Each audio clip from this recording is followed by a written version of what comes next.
The blood-red sun hung low over the canyon rim as Harriet Wilson stared at the barrel of the pistol pointed directly at her face. Dust and fear clogged her throat, yet she refused to show it, keeping her chin raised despite the trembling in her knees. She hadn't come all this way, survived all those miles of unforgiving frontier, to die on her knees in the middle of nowhere. "Your money or your life, madam," growled the masked bandit, his eyes narrow slits beneath his filthy bandana. "I ain't asking twice." "I believe the lady's already given her answer," came a steady voice from behind them. The sound of a rifle being cocked split the evening air. The bandit froze, then slowly turned his head. 20 paces away sat a man on horseback, his Winchester aimed with deadly precision. His face was weathered by sun and wind, his eyes the pale blue of a winter sky. Despite the heat, he wore a long duster that had once been tan but was now the color of the trail itself. "This ain't your business, mister," the bandit snarled. "I'm making it my business," the rider replied evenly. "Now drop that gun before I put a hole through you that the wind'll whistle through." The standoff stretched for 3 heartbeats before the bandit's nerve broke. He tossed his pistol to the ground and backed away toward his horse. "You'll regret this," he threatened, but the words carried no weight as he scrambled into his saddle and spurred his mount hard, disappearing in a cloud of dust toward the setting sun. Harriet released the breath she'd been holding, her shoulders sagging with relief. The stranger dismounted in one fluid motion and approached, leading his chestnut mare. Up close, she could see the lines around his eyes that spoke of squinting into countless horizons. "Thank you," she managed, her voice steadier than she felt. "I don't know what I would have done if you hadn't come along." "Mason Thornton," he said simply, touching the brim of his hat. "You're a long way from anywhere, madam, especially for a woman traveling alone." Harriet straightened her spine. "Harriet Wilson." "And I'm perfectly capable of making this journey, Mr. Thornton. This is merely an unfortunate incident." His eyes took in her broken-down wagon, the lathered horse, and the modest trunk of possessions that the bandit had been rummaging through. "Seems you've had more than one unfortunate incident today." There was no mockery in his tone, just simple observation. "My wagon wheel cracked about 2 miles back. I was attempting to reach the next town before nightfall." Mason glanced at the sky. "That would be Silver Creek." "It's another 15 miles and you won't make it before dark." He paused, considering. "I've got a camp set up in a protected hollow about a mile from here. You're welcome to share it for the night. Tomorrow I can help you fix that wheel." Harriet hesitated. Accepting help from a stranger went against everything she'd been taught, but so did dying alone in the wilderness. "I can pay you for your trouble," she said firmly. Something flickered across his face, perhaps amusement, perhaps respect. "No need for that. Just company for supper would be payment enough." As they gathered her belongings and secured her horse to his, Harriet studied him surreptitiously. He moved with the easy confidence of a man who knew this land intimately. His hands were calloused but gentle as he helped her onto his horse, keeping her modest trunk balanced carefully. "What brings you out this far from civilization, Miss Wilson?" he asked as they rode slowly, him walking alongside, leading both horses. "Harriet, please," she corrected. "And I'm heading to Copper Springs. I've accepted a position as the schoolteacher there." Mason nodded. "Noble profession. They've been without a teacher for nearly a year, from what I hear. You know the town?" "I know most places within 100 miles of here. I run cattle on the North Range and do some prospecting in the winter months." As promised, they reached his camp as the last light drained from the sky. It was simple but well organized, nestled against a rock face with a small stream nearby. A fire pit was already prepared, and within minutes, Mason had a cheerful blaze crackling, casting golden light across their faces. Harriet helped prepare the simple meal of beans, bacon, and coffee, grateful for the normalcy of the task after the day's terror. As they ate, she found herself studying his profile against the firelight. "You've been out here a long time," she observed. Mason nodded. 12 years. Came west after the war. The war between the states." He merely nodded, and she didn't press. Too many men carried those wounds still, nearly 20 years later. "And you?" he asked. "You don't strike me as someone who grew up dreaming of teaching in a mining town in the Arizona Territory." Harriet smiled faintly. "I was a teacher in Boston. But after my father died last year, there seemed little reason to stay." She paused, surprised at herself for sharing even that much. "Sometimes a fresh start is what's needed." "Ain't that the truth?" Mason murmured, pouring her more coffee. They spoke little after that, but the silence was comfortable. When it came time to sleep, Mason gave her his bedroll and took only his saddle blanket for himself, positioning himself on the other side of the fire with his rifle close at hand. Harriet lay awake for a long time, listening to the unfamiliar sounds of the wilderness and wondering at the strange turns life could take. Yesterday, she had been terrified of the vastness of this untamed country. Tonight, somehow, she felt safer than she had in months. Morning came with the harsh cry of a hawk overhead. Harriet opened her eyes to find Mason already up, tending to a fresh pot of coffee. The early light caught in his dark hair, revealing threads of silver she hadn't noticed the night before. "Sleep well?" he asked, offering her a tin cup of the steaming brew. "Better than I expected," she admitted, accepting the coffee gratefully. After a breakfast of johnnycakes and the last of the bacon, they broke camp efficiently. Mason led them back to her wagon, assessing the damage with a practiced eye. "The wheel needs more than a quick fix," he said finally. "But I can get you to Silver Creek, where they have a proper blacksmith." He worked swiftly, lashing a sturdy branch under the wagon axle as a runner to replace the broken wheel. It was a temporary solution, but ingenious in its simplicity. "You've done this before," Harriet observed. Mason's mouth quirked up at one corner, not quite a smile, but close. "Once or twice." They traveled slowly but steadily, Mason leading his horse while Harriet drove the wagon. She found herself watching his broad shoulders, the easy way he moved across the difficult terrain. There was something reassuring about his presence, solid as the mountains on the horizon. "Tell me about Copper Springs," she said after they'd been traveling for an hour. "What should I expect?" "It's a mining town, but more settled than most.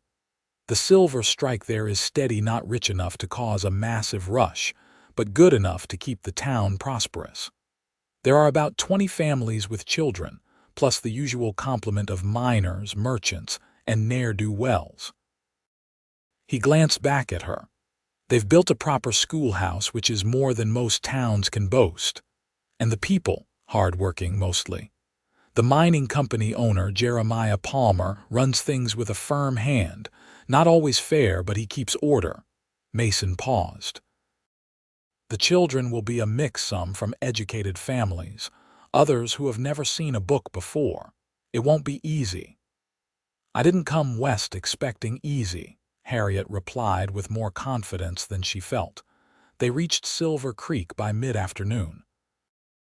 It was larger than Harriet had expected, with a main street lined with wooden buildings, including a hotel, general store, and saloon. People stopped to stare as Mason led her wagon down the dusty street toward the blacksmith shop. The smith, a barrel-chested man with arms like tree trunks, emerged from his shop wiping his hands on a leather apron. His eyebrows shot up at the sight of Mason. "Well, I'll be, if it ain't the lone wolf himself, coming into town in the daylight." Mason nodded in greeting. "Tom, the lady's wagon needs a new wheel. Can you see to it?" Tom examined the damaged wheel, sucking air through his teeth. "Can do it, but not till tomorrow. Got Porter's plow to fix first, and that can't wait with planting season on us. The lady's in a hurry to reach Copper Springs. She's their new school teacher." Tom's expression changed, his eyes crinkling with genuine welcome as he turned to Harriet. "Is that so? Well then, we're mighty pleased to meet you, Miss Wilson, Harriet Wilson, Miss Wilson. We'd have had a school here, but Copper Springs offered better terms." He looked back at the wheel. "Tell you what, I'll put Porter's plow aside and get to this right away. Should be ready by morning." "I appreciate that," Harriet said, surprised by the sudden deference. As Tom wheeled the wagon into his shop, Mason turned to her. "You'll need a place to stay tonight. The Silver Dollar Hotel is respectable enough." Harriet nodded, suddenly realizing their paths would soon diverge. The thought left her oddly bereft. "You've been very kind, Mr. Thornton." "I don't know how to thank you properly." "Mason," he corrected, "and there's no need for thanks." "At least let me buy you supper," she insisted. "The hotel must have a dining room." Something in his expression shifted, becoming more guarded. "I'm not exactly welcome in most establishments in town." "Why ever not?" he hesitated.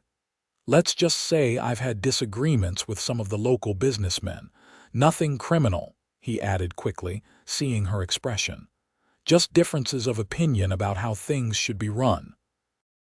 Harriet studied him, this man who had saved her without hesitation, yet seemed reluctant to enter a simple hotel dining room. "Then we shall eat elsewhere," she decided. "I won't have my rescuer going hungry on my account." A genuine smile broke across his face then, transforming his weathered features. "There's a widow woman, Mrs. Peabody, who runs a small cafe behind the general store. She serves the best stew this side of the Mississippi." "That sounds perfect." Mason carried her trunk to the hotel while Harriet arranged for a room. The lobby was modest but clean, with faded floral wallpaper and a threadbare carpet that had once been grand. The clerk, a thin man with spectacles perched on his nose, looked at Mason with undisguised suspicion but was courteous enough to Harriet. After settling her belongings in her room, Harriet rejoined Mason outside. The sun was beginning its westward descent, casting long shadows across the street. "Mrs. Peabody's place is this way," he said, offering his arm. Harriet took it, feeling the solid strength beneath the worn fabric of his sleeve. They walked down the main street, drawing curious glances from passers-by. She was acutely aware of how they must look her in her travel-stained but clearly Eastern clothing, him with his dusty duster and well-worn hat. The cafe was indeed small, just 4 tables in what appeared to be the front room of Mrs. Peabody's home. The widow herself was a plump, cheerful woman who greeted Mason like a long-lost son. "Mason Thornton, where have you been keeping yourself, young man? I haven't seen you in months." "Been busy with the spring calving, Mrs. Peabody," he replied, removing his hat. "Too busy to visit an old woman who worries about you," she scolded, but her eyes were twinkling. Her gaze shifted to Harriet, curiosity evident. "And who's this lovely lady?" "Harriet Wilson, madam," Harriet introduced herself. "I'm on my way to Copper Springs to take up a teaching position." "A teacher, how wonderful!" Mrs. Peabody exclaimed. "We need more educated women in these parts. Sit down, both of you. I've got a fresh pot of stew and biscuits just out of the oven." The meal was indeed delicious, the stew rich with tender beef and vegetables, the biscuits light and fluffy. Mrs. Peabody bustled around them, refilling coffee cups and pressing second helpings on them. "How do you know Mrs. Peabody?" Harriet asked when the widow retreated to the kitchen to fetch dessert. "Her husband was a prospector. Got caught in a rockslide 3 years back. I was part of the rescue party." Mason's voice was matter-of-fact, but his eyes held shadows. By the time we got to him, it was too late. I helped her settle his affairs, get the claim sold to someone who'd work it proper. That was kind of you, he shrugged. It's what neighbors do out here. We look after each other, or no one survives. Mrs. Peabody returned with slices of apple pie, effectively ending that line of conversation. By the time they finished their dessert, twilight had deepened into true night, the street outside illuminated only by the yellow glow of oil lamps from windows. Mason walked Harriet back to her hotel, their pace unhurried. The night air was cool, a welcome relief after the heat of the day. Stars blazed overhead, more than Harriet had ever seen in Boston's smoky skies. "It's beautiful," she murmured, gazing upward. Mason followed her gaze. "That it is.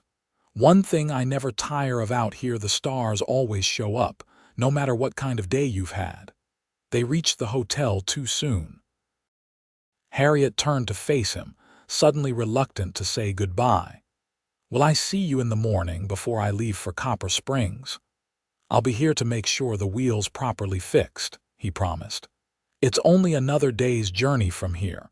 You should reach Copper Springs by tomorrow evening." "Thank you again for everything." On impulse, she extended her hand. Mason took it, his calloused palm warm against hers. He held her gaze for a moment, then released her hand and stepped back, touching the brim of his hat. "Good night, Harriet." "Good night, Mason." Harriet watched from the hotel doorway as he walked away, his tall figure soon swallowed by the darkness. Only then did she realize she hadn't asked where he would spend the night. True to his word, Mason was waiting outside the blacksmith shop when Harriet arrived the next morning. The wheel had been repaired, the wagon loaded and ready. Tom the blacksmith refused payment, insisting that any friend of Thornton's is a friend of mine, despite Mason's protests. As they prepared to part ways, Harriet felt a strange tightness in her chest. "Will you be heading back to your ranch now?" Mason nodded. "Got cattle to tend to, can't leave them too long this time of year." "I'm grateful for your help, truly." He shifted, looking almost uncomfortable with her gratitude. "It was nothing, just happened to be in the right place." "Well, I'm glad you were." She hesitated, then added, "Perhaps our paths will cross again sometime." Something flickered in his eyes, regret, perhaps, or resignation. "Copper Springs is a fair distance from my spread. But if you ever need anything, send word to Mason Thornton at the North Star Ranch. Someone will get it to me." With that, he helped her onto the wagon seat, his hands strong and steady at her waist. Then he stepped back, touched his hat once more, and watched as she flicked the reins to set her horse in motion. Harriet resisted the urge to look back until she reached the edge of town. When she finally did, Mason was still standing there, a solitary figure in the morning light. The journey to Copper Springs was uneventful, the road better maintained than she had expected. Harriet's thoughts kept returning to her unlikely rescuer, wondering about the life he led in this harsh but beautiful country. There was a story there, she was certain, in his watchful eyes, in the way the townspeople regarded him with a mixture of respect and wariness. She arrived in Copper Springs as the sun was setting, painting the rocky hills that surrounded the town in shades of gold and crimson. Unlike Silver Creek, which had grown organically along its main street, Copper Springs showed evidence of planning. The buildings were arranged in a neat grid, with the church spire and what must be the schoolhouse visible at the northern end of town. A small welcoming committee awaited her at the town's edge: the mayor, a round man named Bedford, the mining company manager, Mr. Harding, and several women who introduced themselves as the wives of prominent citizens.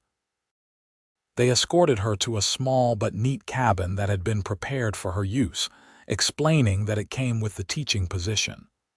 "School starts on Monday," Mayor Bedford informed her.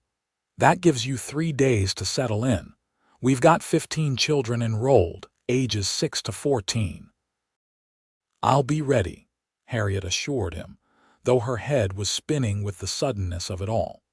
The women had thoughtfully stocked her pantry with basic provisions and promised to introduce her to the rest of the town on Sunday after church. Harriet thanked them sincerely, then gratefully closed the door behind them when they finally left. After 2 days on the trail, she longed for nothing more than privacy and a proper bath. As she heated water on the small stove, Harriet found herself wondering what Mason was doing at that moment. Had he reached his ranch? Was he sitting by a campfire somewhere under those same stars? She shook her head at her own foolishness. The man had simply been kind to a stranger in need, as any decent person would be. That it had affected her so strongly only showed how long she had been without genuine human connection. The following days passed in a blur of introductions and preparations. Copper Springs proved to be exactly as Mason had described it, a proper town with aspirations toward respectability, dominated by the silver mining interests, but with enough families to support businesses beyond the saloons and gambling halls that characterized less established settlements. The schoolhouse was a pleasant surprise, a solid building with real glass windows, proper desks, and a small library of books. Harriet spent Saturday organizing the classroom and reviewing the previous teacher's notes, which had been left in the desk drawer. Sunday brought church services, where Harriet met most of the town. The children eyed her with varying degrees of curiosity and suspicion, while their parents were uniformly welcoming.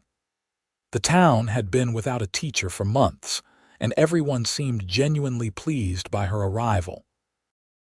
After the service, a community dinner was held on the grounds behind the church. Harriet found herself seated beside Jeremiah Palmer, the mining company owner Mason had mentioned. He was older than she had expected, perhaps in his 60s, with silver hair and shrewd eyes. "We're fortunate to have you, Miss Wilson," he said as they ate. "Education is the foundation of civilization, even out here in the territories." "I'm pleased to be here," Harriet replied. "Everyone has been most welcoming. I understand you had some trouble on your journey." His tone was conversational, but his eyes were sharp. "A broken wagon wheel, yes, but a kind stranger helped me reach Silver Creek for repairs." Palmer nodded. "Mason Thornton, I'm told." Harriet looked at him in surprise. "News travels quickly. In small communities always." Palmer set down his fork. "Thornton is known to us. He's a capable man, but one who keeps to himself. Some find that suspicious." "He was nothing but helpful to me," Harriet said firmly. "No doubt." Palmer smiled, but it didn't reach his eyes. "Just be cautious about the associations you form, Miss Wilson. As our school teacher, you'll be looked to as an example." Before Harriet could respond to this unsolicited advice, they were interrupted by Mrs. Bedford, the mayor's wife, wanting to introduce Harriet to more townspeople. The conversation with Palmer was not resumed, but his warning for that was clearly what it had been lingered in her mind. Monday morning arrived with a mixture of excitement and nervousness. Harriet dressed carefully in her most professional attire, a high-necked navy blue dress with white collar and cuffs, and arrived at the schoolhouse an hour before the children were due. They came in a noisy group, the younger ones openly curious, the older ones affecting indifference that didn't quite mask their interest. Harriet introduced herself, learned their names, and set about assessing their knowledge levels. As Mason had predicted, they ranged from a miner's son who could barely recognize the alphabet to the doctor's daughter who had already read most of Shakespeare's plays. The day passed quickly, and Harriet found herself enjoying the challenge more than she had anticipated. These children were different from her Boston pupils, more self-reliant, less constrained by social niceties, but eager to learn in their own ways. By the end of the first week, Harriet had established a routine and begun to feel at home in Copper Springs. She joined the ladies' sewing circle on Wednesday evenings, attended a town meeting about road improvements, and became a regular at the general store, where Mr. Finch, the proprietor, was always eager to chat. It was there, nearly 2 weeks after her arrival, that she heard Mason's name mentioned again. Thornton was in Silver Creek yesterday, Mr. Finch was telling another customer as Harriet examined bolts of fabric. Selling some cattle from what I hear. HMPH, responded the other man, whom Harriet recognized as one of the mine supervisors. Surprised he showed his face in town at all after that business with Palmer's men last winter. What business was that? Harriet asked before she could stop herself. Both men turned, seeming startled to find her there. Mr. Finch recovered first, his merchant's smile sliding back into place. Just a disagreement about water rights, Miss Wilson. Nothing for a lady to concern herself with. I see, Harriet said, though she didn't, not really. I was just curious, because Mr. Thornton helped me when my wagon broke down on the way here. The mine supervisor's expression darkened. You do well to forget that encounter, Miss Wilson. Thornton's not the sort of man a respectable woman should associate with. And why is that? Harriet asked, unable to reconcile this description with the man who had treated her with nothing but courtesy and respect. He's a troublemaker, the man said flatly. Got ideas about how things should be run that don't align with the way they are run. Makes enemies of the wrong people. I see, Harriet said again, this time with genuine understanding. Mason's reluctance to enter certain establishments in Silver Creek suddenly made more sense. Well, I can only judge people by how they treat me, and Mr. Thornton was a perfect gentleman. She paid for her purchases and left, feeling the men's eyes on her back. It seemed Mason Thornton was a controversial figure in these parts, though no one would tell her precisely why. The mystery only increased her curiosity about the taciturn cowboy who had come to her rescue. May turned to June, and the summer heat settled over Copper Springs like a wool blanket. Harriet found herself adapting to frontier life more easily than she had expected. She learned to bake bread in the temperamental stove, to recognize the signs of approaching thunderstorms, and to appreciate the brief, intense beauty of desert wildflowers after the rare rains. Her students were progressing well, particularly young Tommy Jenkins, a miner's son with a natural gift for mathematics that had gone unrecognized until Harriet spotted it. She had begun giving him extra problems to solve, challenges that lit up his face with excitement. One sweltering afternoon as school was dismissing, Harriet noticed an unfamiliar horse tied to the hitching post outside. A tall, lean figure stood beside it, and her heart gave an unexpected leap of recognition. Mason. He turned, and it was indeed him, though he looked different, somehow cleaner, his hair trimmed, wearing a fresh shirt under his duster. He removed his hat as she approached. Miss Wilson, he greeted her, a hint of uncertainty in his voice. I hope I'm not intruding. Not at all, she assured him, inexplicably pleased by his presence. What brings you to Copper Springs? Had business with the mercantile, he said, gesturing toward the general store. Thought I'd see how you were settling in before heading back. The children were watching with undisguised curiosity as they streamed past. Mason nodded politely to them, but most scurried by, clearly having been warned about the troublemaker. I'm settling in very well, thank you, Harriet said, ignoring the curious stares. Would you like to come in for some tea? It's dreadfully hot out here. Mason hesitated, glancing around at the townsfolk who were beginning to take notice of his presence. Perhaps that's not the best idea. Your reputation is my own concern, Harriet finished firmly. And I see nothing improper about offering tea to the man who ensured I reached my destination safely. A smile tugged at the corner of his mouth. When you put it that way, I'd be pleased to accept. They walked to her cabin, trailed by whispers and stares that Harriet steadfastly ignored. Inside, she busied herself with lighting the stove and setting the kettle to boil while Mason stood awkwardly just inside the door, hat in hand. "Please sit," she invited, gesturing to one of the two chairs at her small table. "It's not much, but it's home now." Mason sat, looking around with appreciation. "You've made it nice."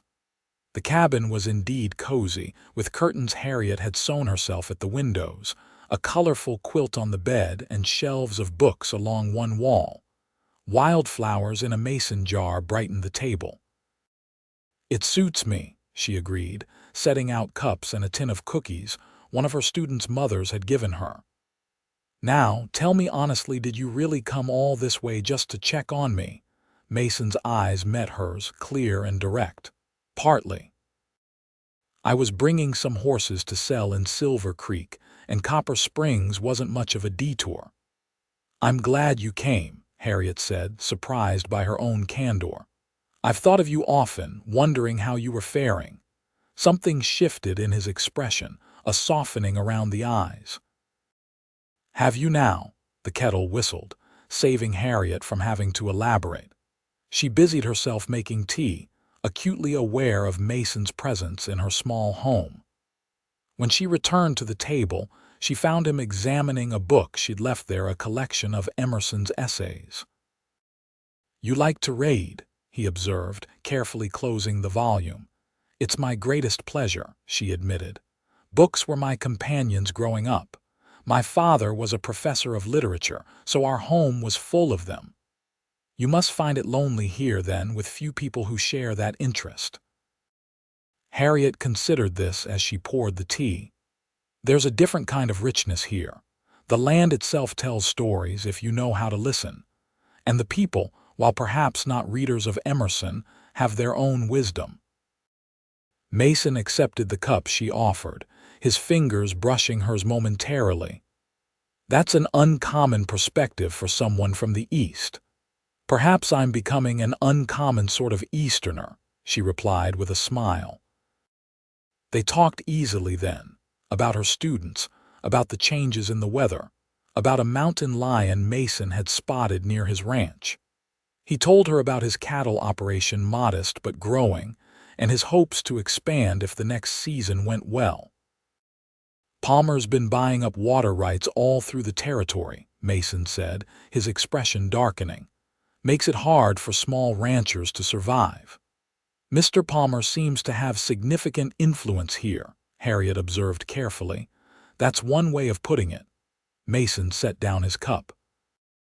"He owns the mine, which means he owns most of the jobs. The rest follows naturally."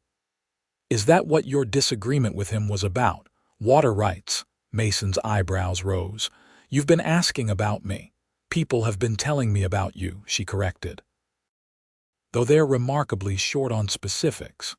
He was quiet for a moment, studying her face as if deciding how much to share. "Palmer wants to divert Cottonwood Creek to support a new mining operation. That creek feeds the valley where my ranch sits, along with 3 other small spreads. Without it, we'd be finished." "Surely there are laws." "Laws favor those with money and influence out here," Mason interrupted gently. "Palmer's got both. We've been fighting it through proper channels, but—" He shrugged. "Let's just say I'm not optimistic." "That hardly makes you a troublemaker," Harriet said, indignant on his behalf.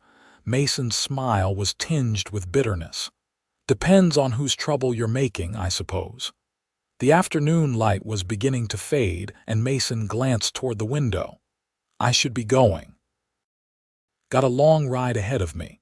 Must you leave tonight?" Harriet asked. "Surely you could stay in town. There's not a boarding house or hotel in Copper Springs that would rent me a room," he said matter-of-factly. "Palmer's made sure of that." "That's outrageous. That's business." Mason stood, placing his hat back on his head. "Thank you for the tea and the conversation. It's been a bright spot in my day." Impulsively, Harriet rose and touched his arm. "Will you come again, when you're next in the area?" He looked down at her hand on his sleeve, then up to her face. Something in his eyes made her breath catch. "Would you like that, Harriet?" "Very much," she answered honestly. "Then I will." He covered her hand briefly with his own, then stepped back. "Take care of yourself. Copper Springs isn't as peaceful as it appears on the surface." With that cryptic warning, he departed, leaving Harriet standing in her doorway, watching until his figure disappeared down the road. The visit from Mason set tongues wagging throughout Copper Springs. Harriet ignored the whispers at first, focusing on her teaching and her growing friendships with several of the townswomen. But 3 days after Mason's visit, Mayor Bedford appeared at her door just after supper time. "Miss Wilson," he began without preamble, "there's been some concern expressed about your association with Mason Thornton." Harriet raised her eyebrows. "My association? The man helped me when my wagon broke down and stopped by to see how I was faring." "That hardly constitutes an association, Mr. Mayor." Bedford shifted uncomfortably. "Nevertheless, as a teacher, you must understand the importance of maintaining unimpeachable standards of behavior. Thornton is not viewed favorably by many influential citizens because he opposes Mr. Palmer's plans for Cottonwood Creek," Harriet asked pointedly. The mayor's expression confirmed her suspicion. "That is a complex business matter that affects people's livelihoods and homes," Harriet finished. "Hardly seems like grounds to ostracize a man, Miss Wilson."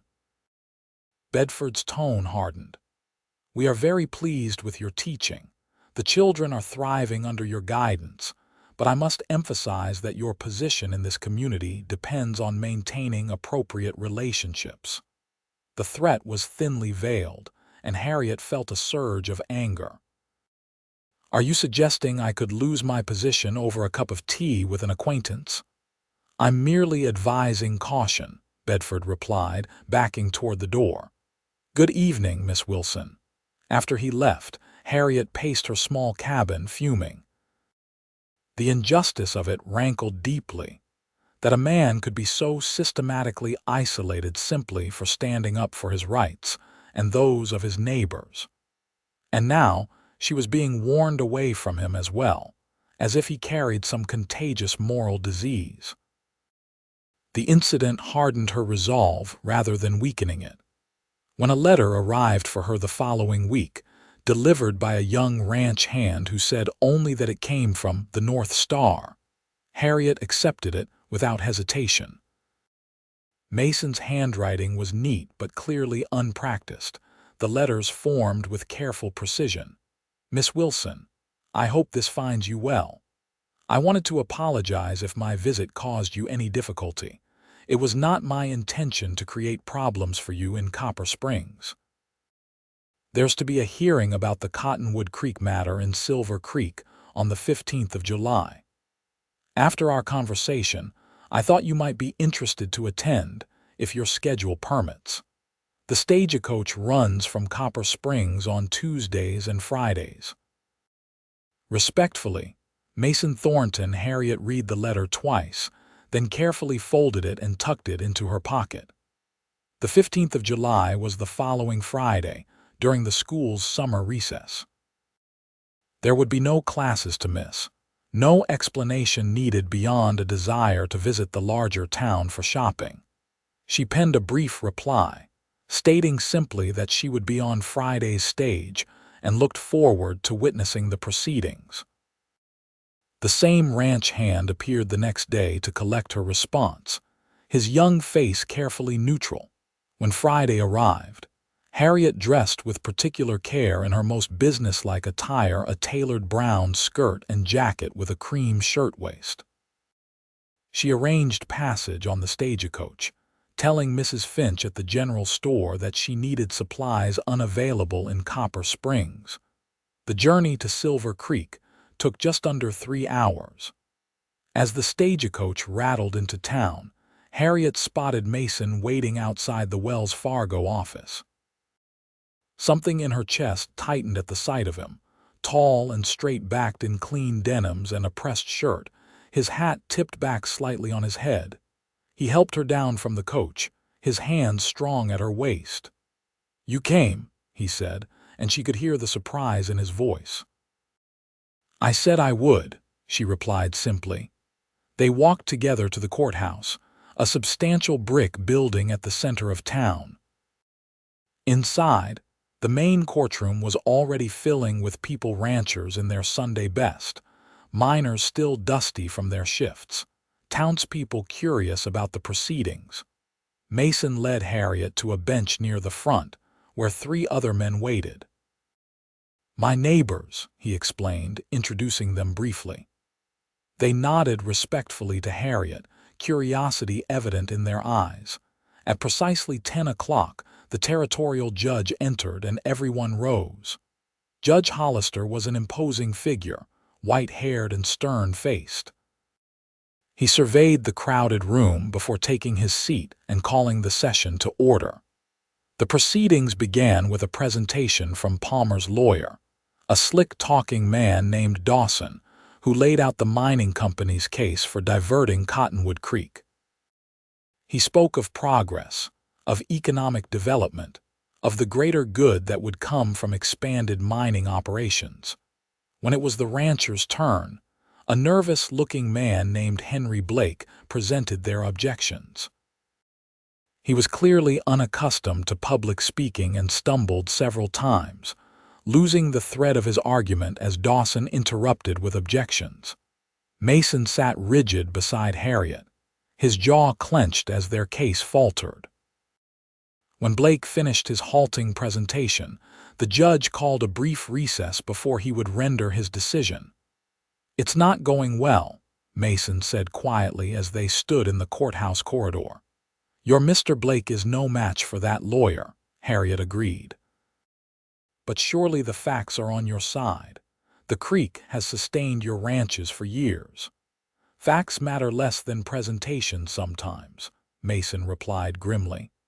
"And Dawson knows exactly how to appeal to the judge's interest in progress and development."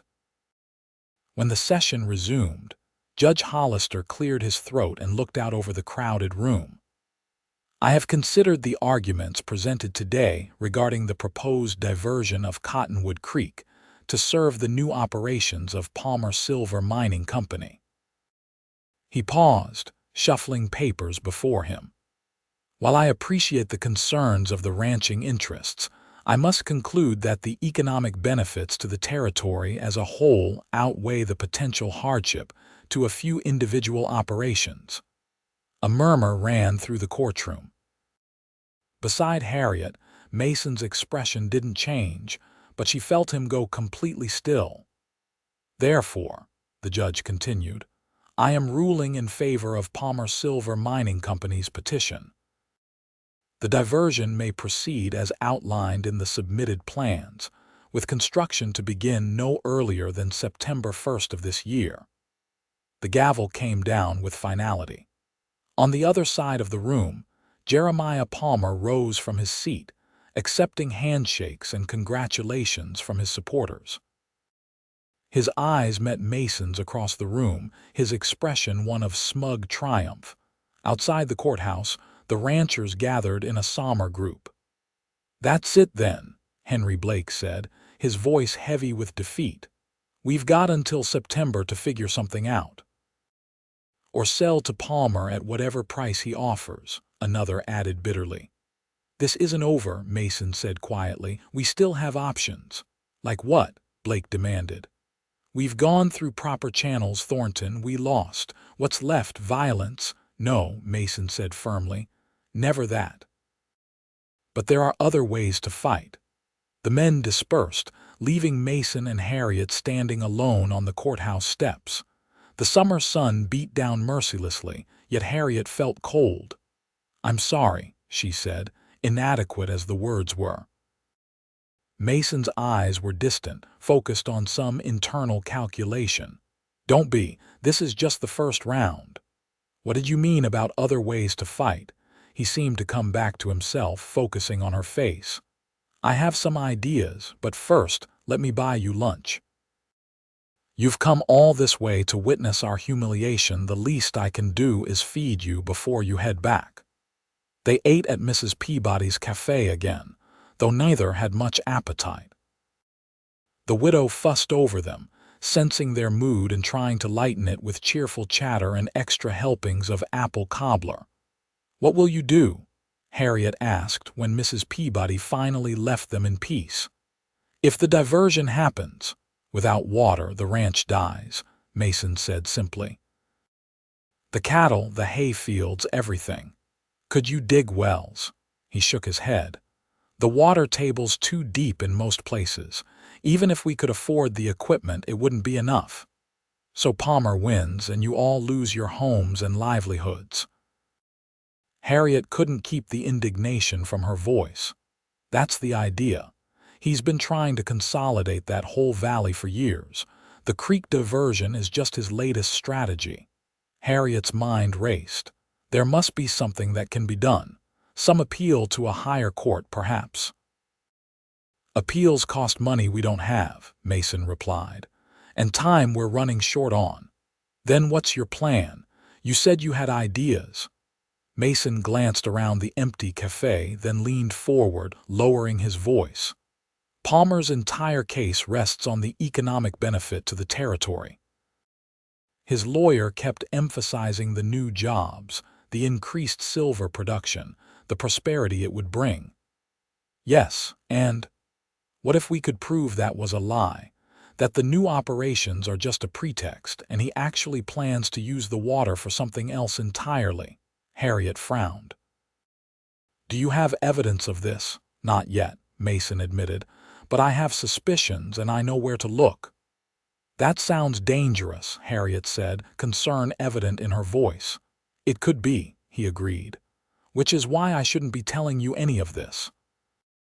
You've already risked enough by coming today.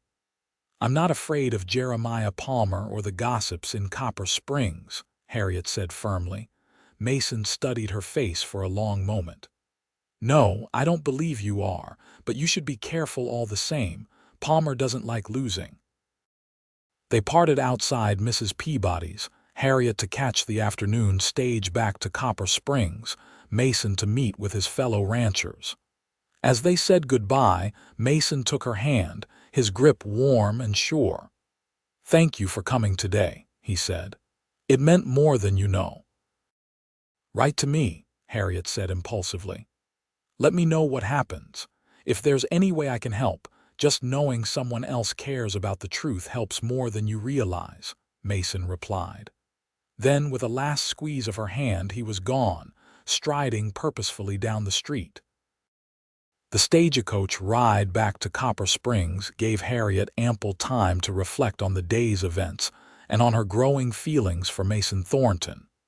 She had known him scarcely a month, had spent only a few hours in his company, yet she felt connected to him in a way she couldn't explain. Perhaps it was his quiet strength, his unwavering commitment to what he believed was right. Or perhaps it was simply that he had truly seen her when he looked at her, in a way no one had since her father died. When the stagecoach arrived in Copper Springs, Harriet was unsurprised to see Jeremiah Palmer waiting at the depot. He must have ridden ahead, leaving Silver Creek immediately after the hearing. Miss Wilson, he greeted her, offering his hand to help her down from the coach. What a coincidence! I just returned from Silver Creek myself. Indeed, Harriet replied noncommittally. It was a lovely day for a journey. Palmer smiled thinly. I understand you attended the hearing about Cottonwood Creek. So much for the pretense of coincidence. I did. It was most educational. I hope you weren't too disappointed by the outcome, Palmer said, falling into step beside her as she walked toward her cabin. Thornton can be persuasive when he chooses to be. I found the proceedings illuminating, Harriet said carefully. Though I confess I was surprised by the judge's reasoning. Palmer's eyes narrowed slightly. The law is the law, Miss Wilson. Progress cannot be held hostage to the interests of a few stubborn individuals. Is it progress if it destroys people's homes and livelihoods? Harriet asked, unable to maintain her diplomatic tone. Ah, I see Thornton has thoroughly won you over to his perspective. Palmer stopped walking, forcing Harriet to pause as well. Let me be direct, Miss Wilson. You are an asset to this community, and I would hate to see your promising career jeopardized by an unfortunate association. Mr. Palmer, Harriet replied, keeping her voice steady despite her racing heart, I appreciate your concern for my career. But I believe I am capable of choosing my own associations without guidance. Palmer's expression hardened.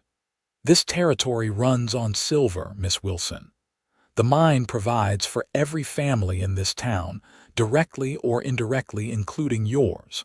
It would be wise to remember that.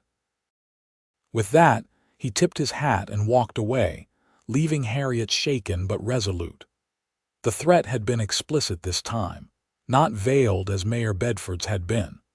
Her position, perhaps even her safety in Copper Springs, depended on distancing herself from Mason and his cause.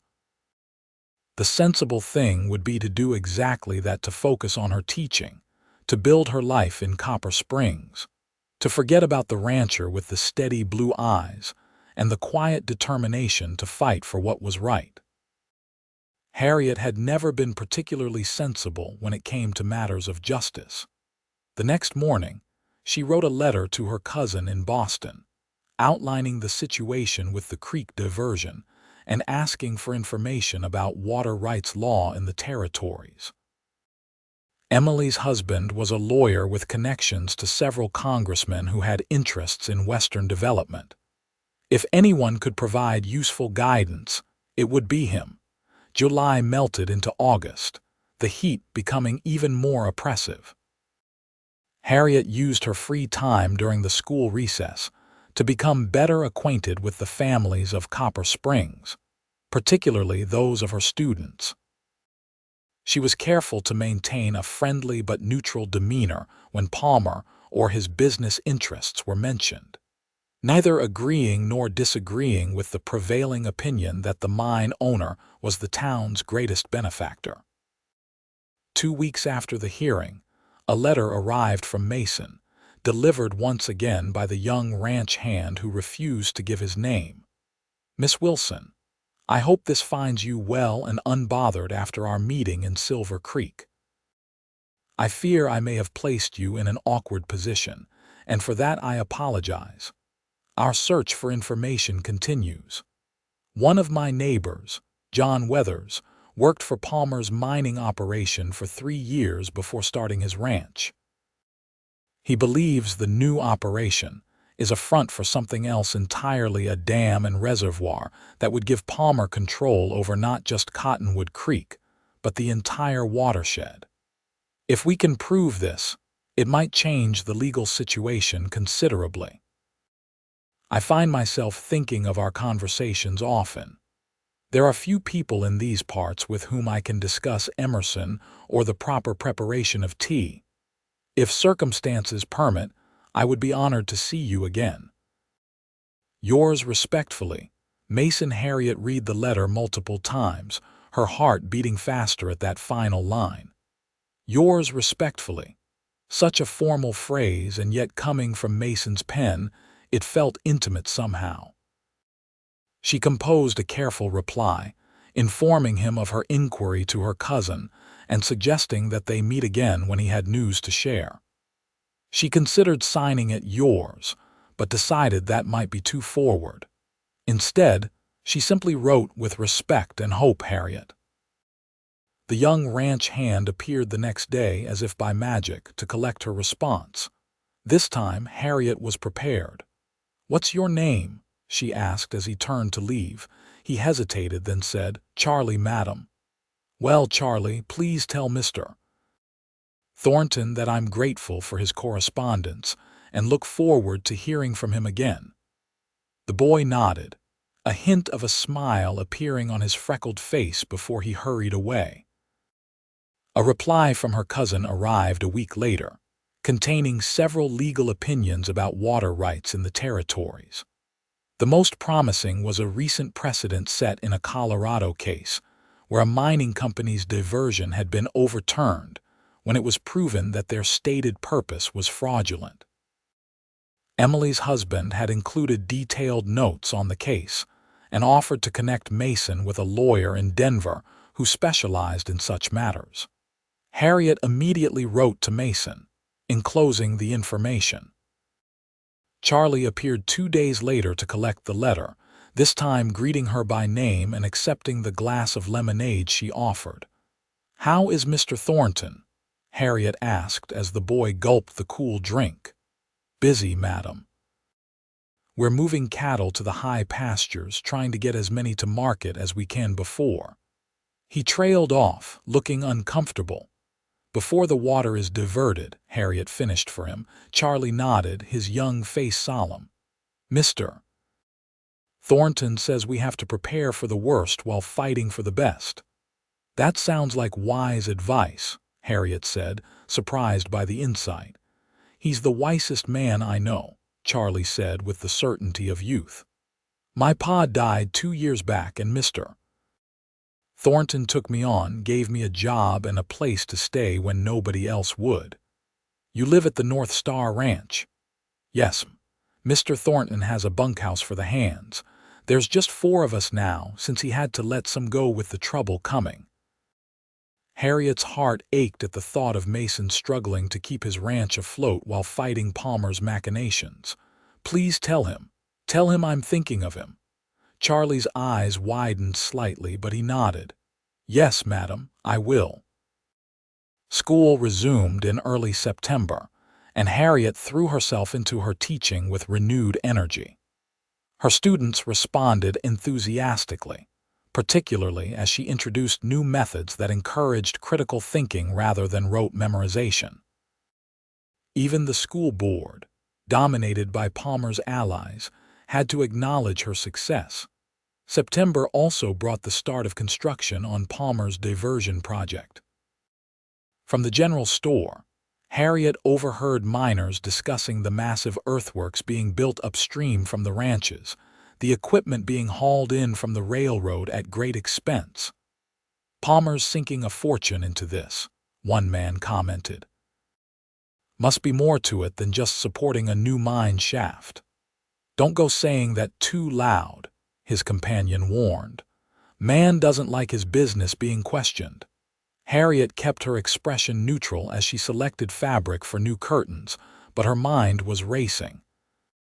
If even Palmer's own workers were questioning the stated purpose of the diversion, perhaps Mason was on the right track. She received no more letters from Mason throughout September, though she wrote to him twice, enclosing additional legal information from her cousin. Charlie didn't appear to collect her letters, and Harriet worried that something had happened, that Palmer had found a way to pressure Mason further, or worse. Her fears were partially allayed in early October when Mrs. Peabody from Silver Creek came to visit her sister in Copper Springs and stopped by the schoolhouse after classes. "Thought you might like to know," the widow said without preamble. "Mason Thornton and those other ranchers have filed a new lawsuit against Palmer. Got themselves a fancy lawyer from Denver and everything." "Have they?" Harriet tried to contain her excitement. "On what grounds?" "Something about fraudulent intent," Mrs. Peabody said, waving her hand vaguely. "I don't understand the legal mumbo-jumbo, but Mason seemed confident when he stopped for supper last week. Asked after you, he did." Harriet felt her cheeks warm. "Did he?" Mrs. Peabody's eyes twinkled. "Indeed he did. Wanted to know if you were faring well in Copper Springs, if Palmer or his men had given you any trouble." "That was thoughtful of him," Harriet said, busying herself with straightening papers on her desk. "MMHMM." The widow's tone was knowing. "He's a good man, Mason Thornton. Been alone too long, if you ask me. Before Harriet could formulate a response to this rather direct observation, the schoolhouse door opened and Mayor Bedford entered, stopping short at the sight of Mrs. Peabody. "Martha," he greeted her stiffly, "I didn't realize you were visiting." "Just arrived yesterday," Mrs. Peabody replied cheerfully. "Came to see how my sister's rheumatism is faring and thought I'd pay my respects to your fine schoolteacher." Bedford's eyes narrowed slightly. "Indeed. Well, Miss Wilson, I came to remind you about the Harvest Festival planning meeting tomorrow evening. As our schoolteacher, your input would be valuable." "Of course, Mr. Mayor, I'll be there." After Bedford left, Mrs. Peabody chuckled. "That man never did have any poker face." "He's worried I'm filling your head with tales about Mason." "Are you?" Harriet asked with a small smile. "Only the good ones, dear," Mrs. Peabody replied, patting her hand. "Only the good ones." The news of the new lawsuit spread quickly through Copper Springs, with reactions split predictably along economic lines. Those who depended directly on the mine for their livelihoods supported Palmer, while those with more independent means, the doctor, the blacksmith. Several of the merchants were cautiously supportive of the rancher's position. Harriet maintained her neutral stance in public, focusing on preparations for the Harvest Festival and her teaching duties. But privately, she scoured newspapers from Silver Creek and even Denver for news of the case, and listened carefully to gossip in the general store and at church socials. The lawsuit was scheduled for a hearing in Denver in late October. As the date approached, tension in the region increased. Palmer was seen conferring with groups of rough-looking men who weren't regular mine employees, and rumors circulated that he was hiring gunmen to protect his investment. 3 days before the scheduled hearing, Charlie finally appeared at Harriet's door, his young face drawn with worry. "Mr. Thornton sent me to give you this," he said, thrusting a letter into her hands. "He said it's important you read it right away." Harriet opened the letter with trembling fingers. "Harriet, I write in haste and with grave concern for your safety. We have obtained documents proving Palmer's true intent, not a mine expansion, but a massive reservoir that would let him control water access throughout the county. Our lawyer believes this evidence will win our case decisively. Palmer knows we have these documents. Last night, 2 of his men tried to break into my home. They were driven off, but I fear this is just the beginning. More concerning is information from a trusted source in Copper Springs that Palmer plans to use your connection to me as leverage. He believes I will back down to protect you from scandal or dismissal. I am leaving for Denver tonight with the evidence. The others will follow tomorrow. But I could not go without warning you. Please be on your guard until this matter is resolved. I have imposed on you too much already, asking you to risk your position and reputation for a cause that is not your own. Yet I find myself unable to regret the circumstances that brought you into my life, selfish though that may be. With deepest respect and concern, Mason Harriet read the letter twice, her heart pounding. The danger was real not just to Mason but to her as well. Palmer was clearly willing to go to extreme lengths to protect his plans. "Charlie," she said, folding the letter carefully, "please tell Mr. Thornton that I received his warning and will be careful. And—" She hesitated, then added firmly, "tell him I don't regret anything either."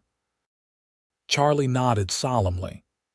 "Yes, madam. Is there anything else? Just wish him luck in Denver. A great deal depends on it." After Charlie left, Harriet considered her options. She could continue as she had been, maintaining a neutral facade while privately supporting Mason's cause. Or she could take a more active role, using her position in the community to rally support for the ranchers. The prudent choice was clear. Yet Harriet found herself thinking of her father, who had often quoted Emerson to her. "When you have chosen your part, abide by it, and do not weakly try to reconcile yourself with the world." She had indeed chosen her part, perhaps from the moment Mason had appeared on that dusty trail to save her from the bandit. The only question now was how best to play it. The next morning, Harriet went to school as usual. But during the lunch hour, instead of eating at her desk as she typically did, she walked to the newspaper office on the edge of town.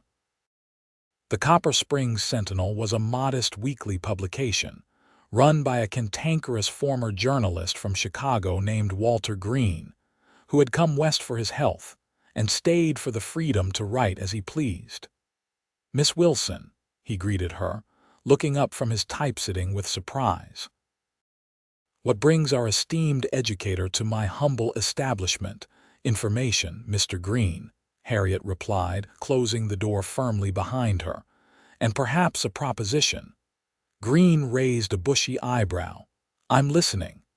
How much do you know about Palmer's plans for Cottonwood Creek?" "Only what everyone knows: he's diverting it for a new mining operation." Green's shrewd eyes studied her face. "Unless there's something everyone doesn't know." "There is," Harriet confirmed. "And I believe the people of Copper Springs deserve to hear it before the hearing in Denver." Green leaned back in his chair, a slow smile spreading across his face. "Well now, Miss Wilson, it seems you're more interesting than you appear. Tell me everything." For the next 20 minutes, Harriet outlined what she knew about Palmer's true plans and the evidence Mason and the other ranchers had gathered. Green listened intently, occasionally jotting notes but mostly absorbing the information with the practiced ear of a veteran journalist. "This is dynamite," he said when she finished. "Palmer will be furious." "Will you print it?" Green tugged at his beard thoughtfully. "Palmer advertises in my paper, biggest account I have, and he's not known for his forgiving nature." "Mr. Green," Harriet said quietly, "you came west for the freedom to print the truth. Isn't that what you told me when we first met?" The old newsman snorted. "Using my own words against me, eh? Clever girl." He sighed heavily. "I'll print it. Front page of tomorrow's edition." "But you realize what this means for you.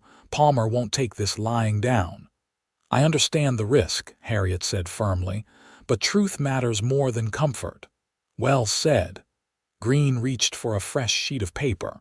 "Now let me get the details right. I want this story solid as bedrock when Palmer comes storming in here." Harriet left the newspaper office feeling simultaneously lighter and lighter for having taken decisive action, heavier with the knowledge of what might follow.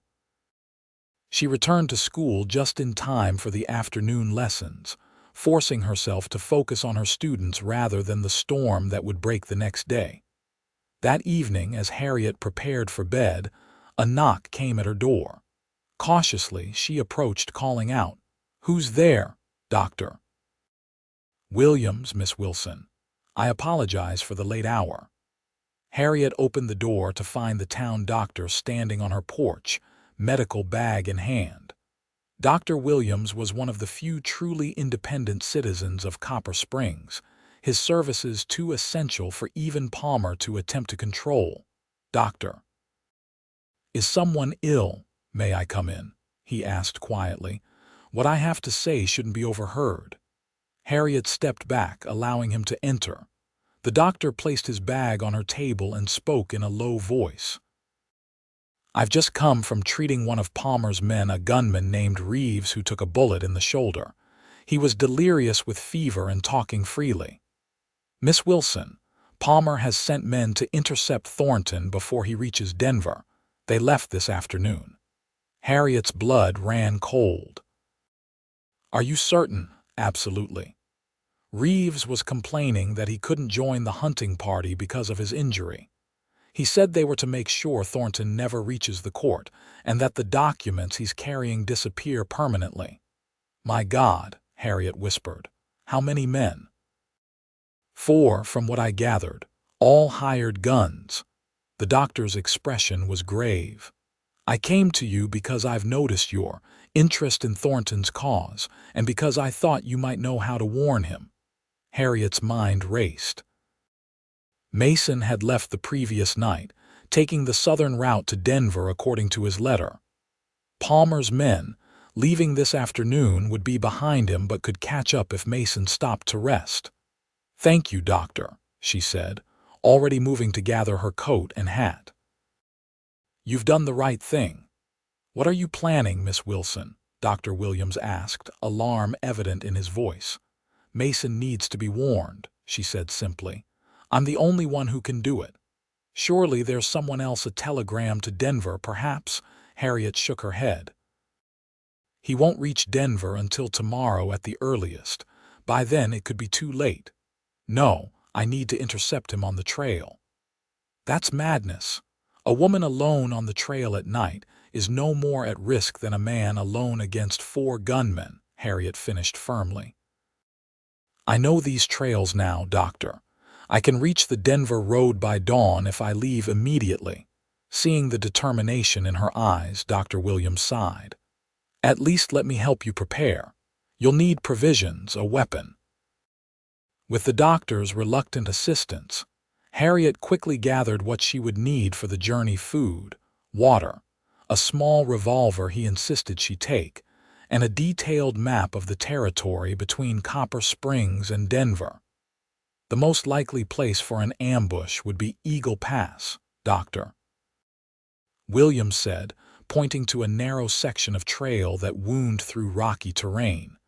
"If Thornton followed the usual route, he'll reach it by mid-morning tomorrow." "Then that's where I'll go," Harriet decided. "If I ride through the night, I can be there before dawn." The doctor looked at her with a mixture of admiration and concern. "You're either the bravest or the most foolish woman I've ever met, Miss Wilson." "Perhaps a bit of both," Harriet admitted with a grim smile. "But I won't stand by while a good man is murdered for standing up to a tyrant." Within the hour, Harriet was mounted on a horse borrowed from the doctor's stable, riding hard toward the south road. The night was clear, a 3/4 moon providing enough light to follow the trail. She had changed into her most practical clothing, a divided riding skirt she had commissioned shortly after arriving in Copper Springs, having quickly discovered that traditional women's attire was impractical for frontier life. As she rode, Harriet's thoughts were consumed with Mason, his quiet strength, his unwavering principles, the way his rare smiles transformed his weathered face. She had never been one for impulsive actions or grand gestures, had always prided herself on her practicality and self-sufficiency. Yet here she was, racing through the night to warn a man she had met barely 3 months ago. A man she had, quite despite her best intentions, fallen in love with. The realization didn't shock her as perhaps it should have. Instead, it settled into her consciousness with the rightness of a key sliding into a lock. Of course she loved him. How could she not? In a world of compromise and convenience, Mason Thornton stood firm for what he believed was right, regardless of the cost. And now that conviction might cost him his life. Harriet rode harder, pushing her mount as much as she dared in the darkness.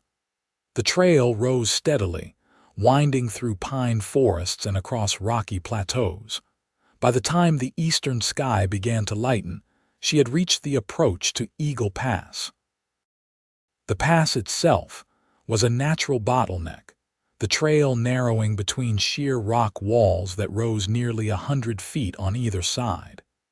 It was the perfect place for an ambush: no escape routes, no cover for the target, clear lines of sight for shooters positioned on the rocks above.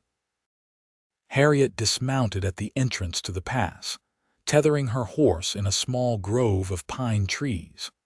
From Dr. Williams' description, Palmer's men would likely position themselves on the rocky outcroppings that overlooked the narrowest section of the trail, about a 1/4 mile ahead. Moving as quietly as possible, Harriet began to make her way along the edge of the pass, climbing up toward the vantage points where ambushers might hide. Her city-bred muscles protested the exertion, but determination drove her forward.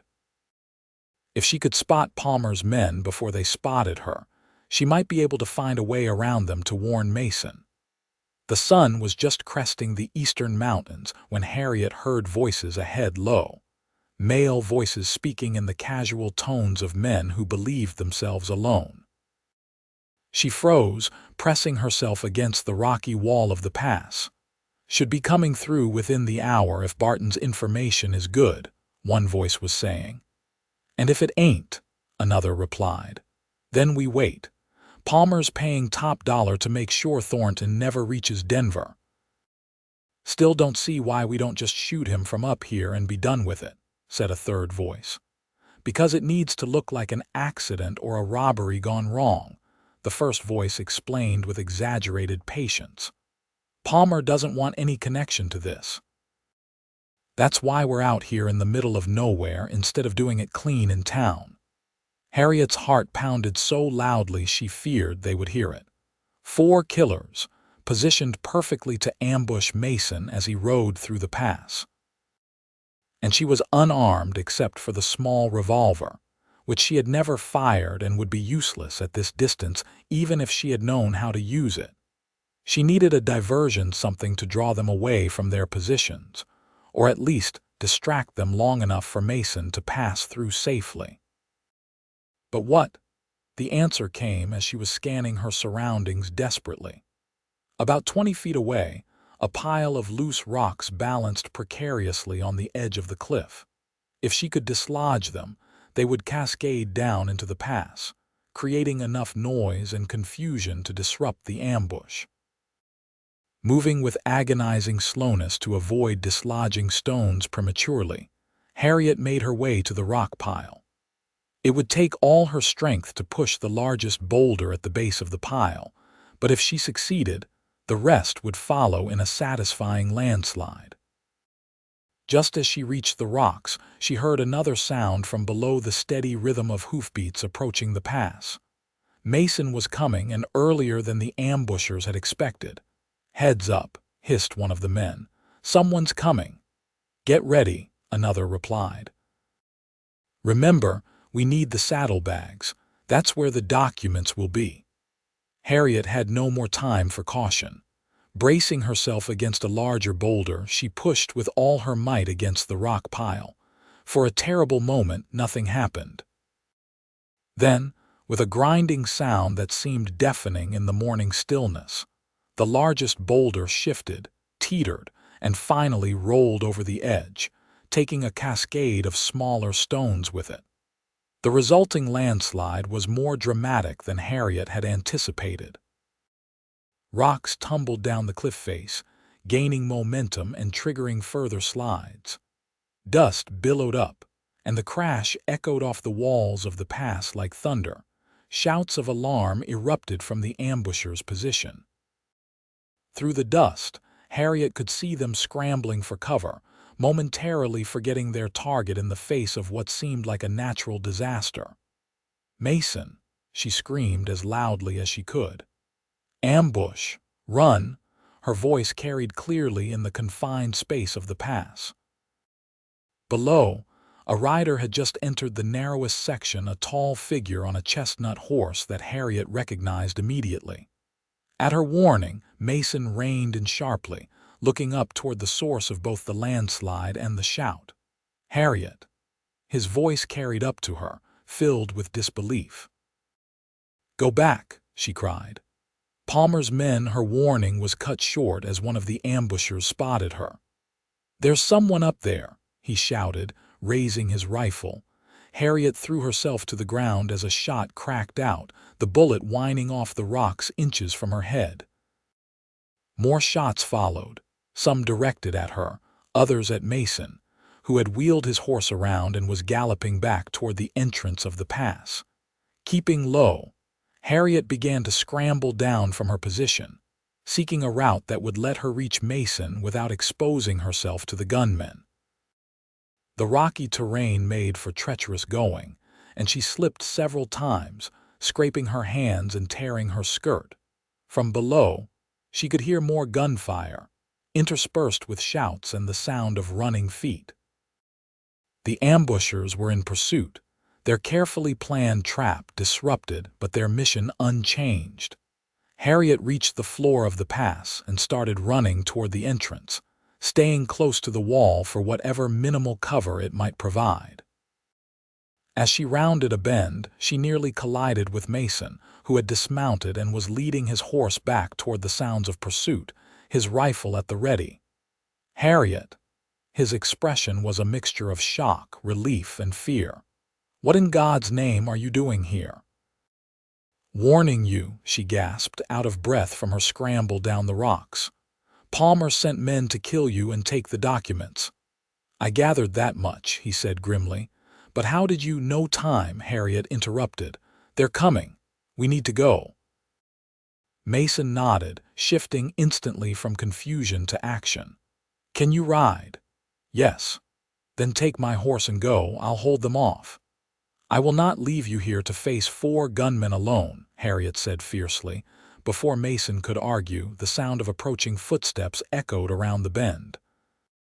He grabbed Harriet's arm and pulled her behind a large boulder just as 2 men appeared, rifles raised. "They're here somewhere," one said, scanning the pass. "Spread out." Mason raised his rifle and fired twice in rapid succession. One man cried out and fell, the other dove for cover behind an outcropping of rock. "Go," Mason urged Harriet, pushing her toward his horse. "I'm right behind you." This time Harriet didn't argue. She scrambled onto the chestnut's back, gathering the reins as Mason fired again, keeping the remaining ambushers pinned down. Then he was running toward her, swinging up behind her in one fluid motion. "Ride," he commanded, and Harriet urged the horse forward. They galloped through the pass, the horse's hooves thundering on the packed earth. Behind them, shots rang out, but they were already out of effective range. Harriet guided the horse off the main trail onto a smaller path that Dr. Williams had marked on her map, a longer route to Denver, but one that would be harder to follow. Only when they were well clear of the pass did Mason signal for her to slow down. The horse was lathered and breathing hard from carrying double at such a pace. "We need to let him rest," Mason said, sliding down and helping Harriet dismount. "And you need to tell me how you came to be in Eagle Pass just in time to save my life." They led the horse to a small stream that ran alongside the trail, letting him drink while Mason checked him for injuries. Satisfied that the animal was merely winded, not hurt, he turned his full attention to Harriet. "Are you all right?" he asked, his eyes scanning her face with concern. "I'm fine," she assured him, though her hands were still shaking from the danger and exertion. "A few scratches, nothing more." "Harriet," Mason said, his voice gentler now. "What happened?" "How did you know about the ambush?" She explained quickly about Dr. Williams' visit, the wounded gunman's revelations, and her decision to try to warn Mason. As she spoke, his expression shifted from concern to disbelief to something deeper, more intense. "You rode all night alone through dangerous country to warn me," he said when she had finished. "Do you have any idea how reckless that was? Would you rather I had done nothing?" Harriet challenged. "Let them kill you and destroy the evidence that could save your ranch and your neighbors." "Of course not, but then don't lecture me about recklessness," she interrupted. "I made a choice. I would make it again." Mason stared at her for a long moment, something like wonder dawning in his eyes. Then, without warning, he closed the distance between them and pulled her into his arms. "Thank you," he murmured against her hair. "You saved my life today." Harriet let herself lean into his strength, her arms going around his waist. "You saved mine once," she reminded him. "I was merely returning the favor." Mason drew back slightly, his eyes searching hers. "Is that all it was, repaying a debt?" "No," Harriet admitted softly. "That's not all it was." For a heartbeat, they stood there, the admission hanging between them. Then Mason lowered his head and kissed her, a gentle meeting of lips that quickly deepened as Harriet responded. Her hands slid up to his shoulders, feeling the solid strength of him, alive and whole because she had reached him in time. When they finally broke apart, Mason rested his forehead against hers, his breathing unsteady. "I've been wanting to do that since the first time you smiled at me over a cup of tea in your cabin. I think I've been waiting for you to do it since then," Harriet confessed. The moment was broken by the sound of distant hoofbeats. Mason tensed, listening intently. "We need to move," he said. "They'll be following. We still have a good lead, but we can't stay in one place too long." "What about Denver? The hearing?" "It's still our destination," Mason confirmed, helping her back onto his horse. "But we'll need to take the long way around, and we need to be ready for more trouble." He mounted behind her, one arm wrapped securely around her waist, the other holding the reins. As they set off at a steady pace that the horse could maintain for hours, Harriet leaned back slightly against Mason's chest, drawing comfort from his nearness. "Tell me about the evidence you found," she said. "What exactly is Palmer planning?" As they rode, Mason explained how one of his neighbors had discovered architectural plans in the mining company office, not for a new mine shaft, but for a massive dam and reservoir system that would give Palmer control over water access throughout the county. He could charge whatever he wanted for water rights, Mason explained. Ranchers, farmers, even the smaller mining operations would be at his mercy, and the judge approved it all under false pretenses. "The newspaper in Copper Springs is publishing the story tomorrow," Harriet told him. "I spoke to Mr. Green yesterday." Mason's arm tightened around her waist. "That was a brave thing to do. Palmer won't take kindly to being exposed. I'm beginning to think my teaching position in Copper Springs may be short-lived," Harriet said with a wry smile. "I'm sorry," Mason said softly. "I never meant to disrupt your life this way." Harriet turned her head to look at him. "Don't be sorry. Some things are worth disrupting one's life for." Their journey to Denver took 2 days as they followed obscure trails to avoid another ambush. They slept under the stars, Mason's bedroll spread beneath them, his duster covering them both against the autumn chill.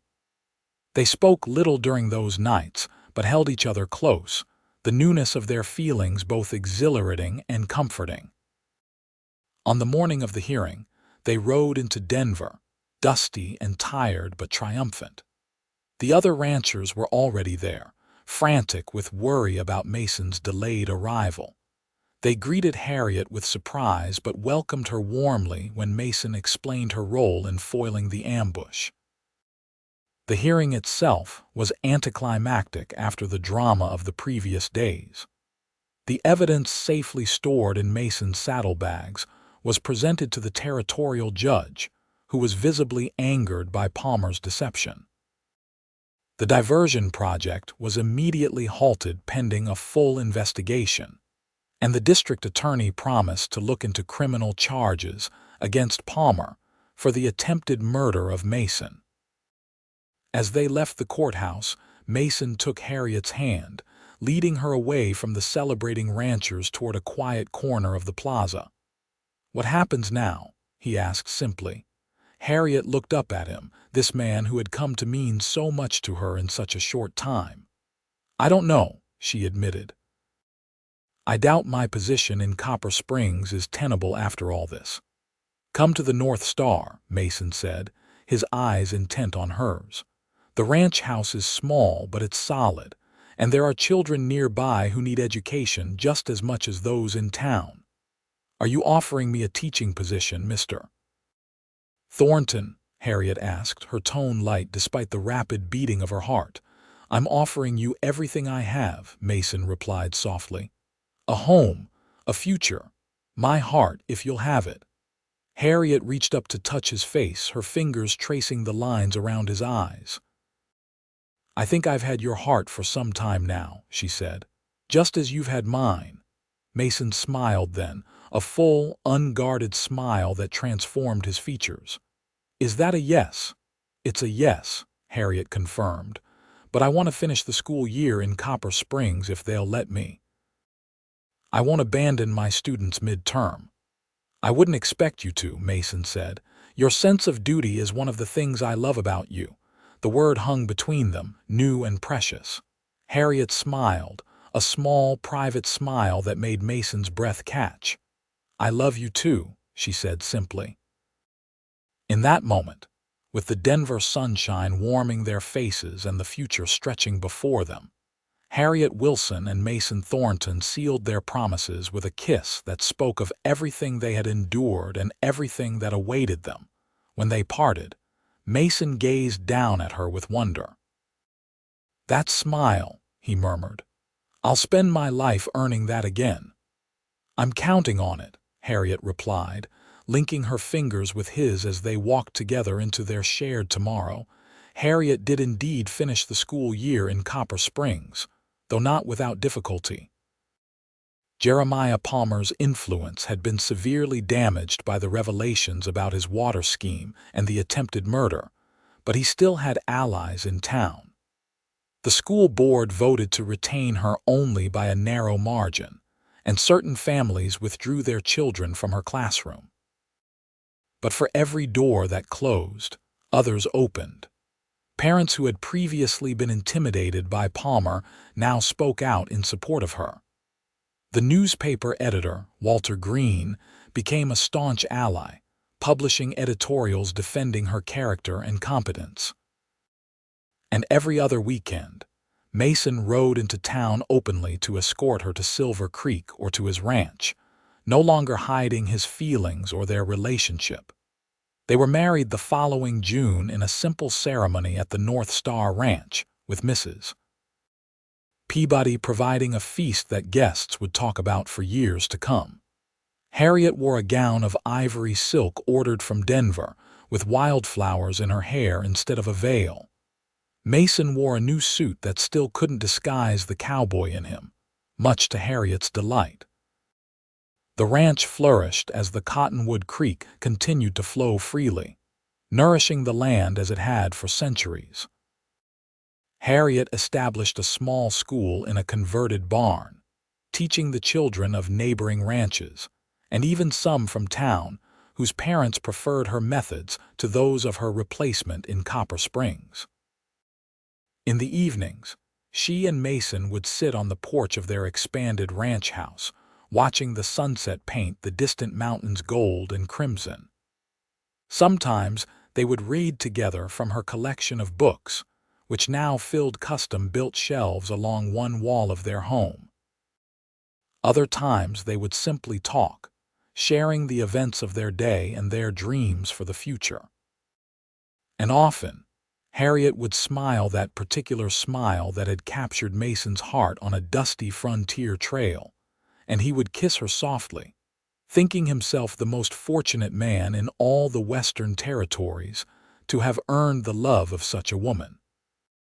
5 years after their wedding, on a crisp autumn morning much like the one when they had first met, Harriet gave birth to twins, a boy they named Thomas, after Mason's father, and a girl called Elizabeth, after Harriet's mother. The children grew strong and curious in the freedom of ranch life, educated by their mother's gentle guidance and their father's practical wisdom. By the time they were 10, Thomas could ride as well as any ranch hand, while Elizabeth had read through half of her mother's library and was beginning to write stories of her own. They were joined by a younger brother, James, who at 5 already showed signs of having inherited his father's quiet determination and his mother's quick mind. Copper Springs grew and changed with the times. The silver eventually played out, and Palmer, his fortune diminished by legal troubles and failed investments, sold his interests and moved east. The town diversified, becoming a center for cattle ranching and trade rather than mining. Mason's neighbors, once struggling against Palmer's machinations, became prosperous, their combined success turning the valley into one of the most productive ranching areas in the territory. Mason himself became a respected voice in territorial politics, advocating for fair water rights laws and protections for small landholders. He never sought office, preferring to speak plainly as a citizen rather than campaign as a politician. But his opinion carried weight, built on a reputation for unwavering integrity. Harriet's small school grew into a proper academy, eventually housed in a purpose-built structure funded by donations from grateful parents and former students. She trained other teachers, developed a curriculum that combined classical education with practical frontier skills, and wrote articles for educational journals that were read as far away as Boston. On their 20th anniversary, Mason surprised Harriet with a journey east, her first return since coming west as a young woman full of uncertainty and courage. They visited her cousin Emily in Boston, toured the great cities of the eastern seaboard, and attended the theater and symphony performances that Harriet had once thought she would never experience again. But when the journey was over, they returned to the North Star with a shared sense of homecoming. The West had changed them both, had forged them into something stronger and truer than they might have been elsewhere. The challenges they had faced, beginning with that first meeting on a lonely trail, had bound them together in ways that easier circumstances might never have allowed. On a summer evening in their 30th year together, with their children grown, and the ranch now managed primarily by Thomas, Mason and Harriet sat on their porch watching a new generation play in the yard, grandchildren who would grow up knowing only stories of the struggles that had shaped their grandparents' lives. "Do you ever regret it?" Mason asked, his hand covering Harriet's on the arm of her rocking chair.